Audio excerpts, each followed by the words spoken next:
It's time to give up on Zion Williamson. The Pelicans are currently 2-7, and Zion is already injured. The Pelicans and Zion, they all had us hyped before the season. They had most of us fooled like they were going to be good. Like Zion was going to play like his Duke self, and the Pelicans were going to be back. Everyone was saying they're back. Even I was fooled. I was going to make a video about it, but I decided not to because at the end of the day, I still wasn't totally sold. And the Pelicans start off really poorly. They're currently 2-7 after a recent win, but Zion is already injured. Jordan Poole is already injured, and really things just have not been clicking. Their young core is okay.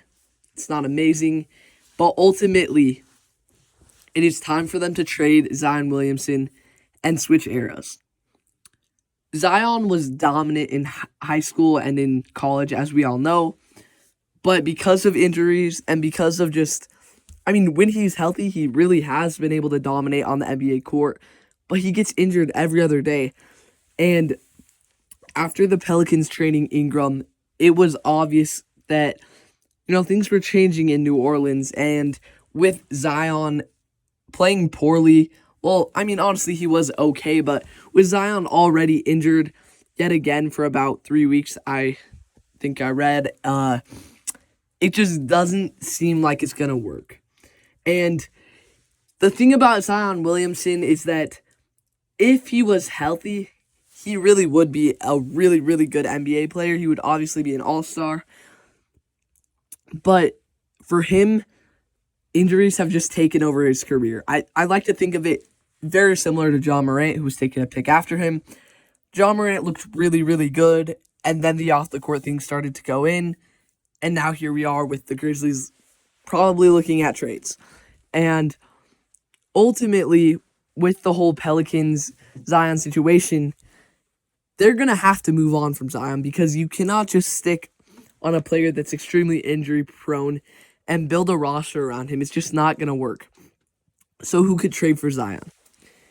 Now, there's a few things that factor into this.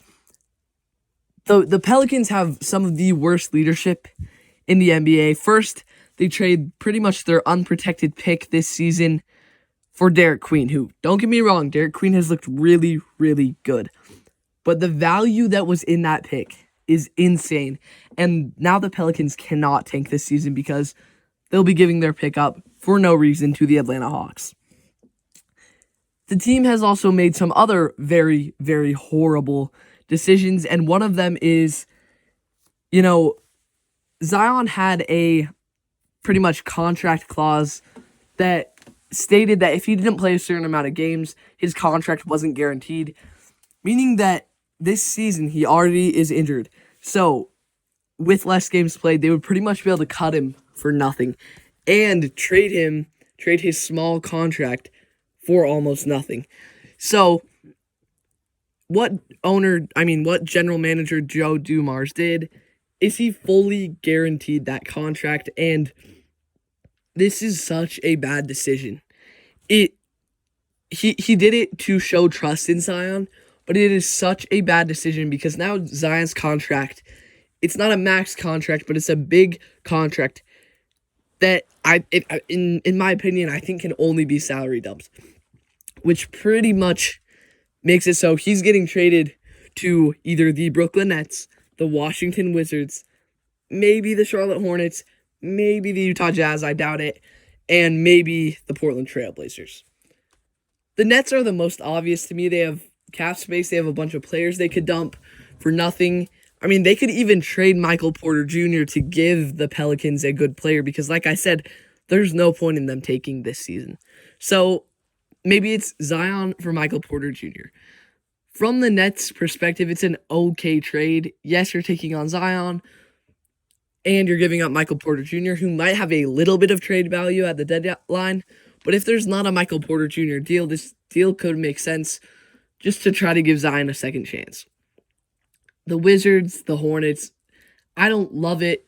It's just going to be taking on contracts. Maybe they send Chris Middleton back if you're the Wizards. But ultimately, there's not going to be a very good Zion deal at this point. And it's leading me to think that they might just have to pull a Bradley Beal or a Damian Lillard and just cut him entirely. And that might not make sense because, really, you might as well just hold on to him. But it's time for them to move on from Zion. They've made some horrible moves, and if I was the owner of the team, I would move the team to Seattle. I mean, it's not that easy, and if you're a Pelicans fan watching this, I'm not saying you deserve to have your team taken away. But ultimately, New Orleans has not been a good basketball city. Their first team was moved to Charlotte. Then they come back as the Hornets, rebrand, whatever. The Pelicans has not been a good basketball city. They have not been a good front office. They have not made any good moves. Their culture isn't great. And they're not a free agent destination, which leaves them with basically nothing going for them. And they have a horrible arena. So I'm moving the team to Seattle. I'm rejuvenating, rebranding, trading Zion, rebuilding this entire roster. But because that might be unreasonable, the Pelicans, in my opinion, need to do one thing this trade deadline. Get rid of Zion and just do everything in their power to create a new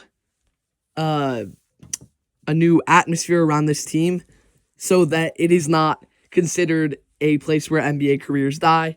It's not a place where washed-up stars go. It's just a place with a good basketball team. And it's not that simple, but let me know what you think. Thank you so much for watching. Help me at 1,000 subscribers by the end of the NBA season. And see you next time on No Bias Hoops.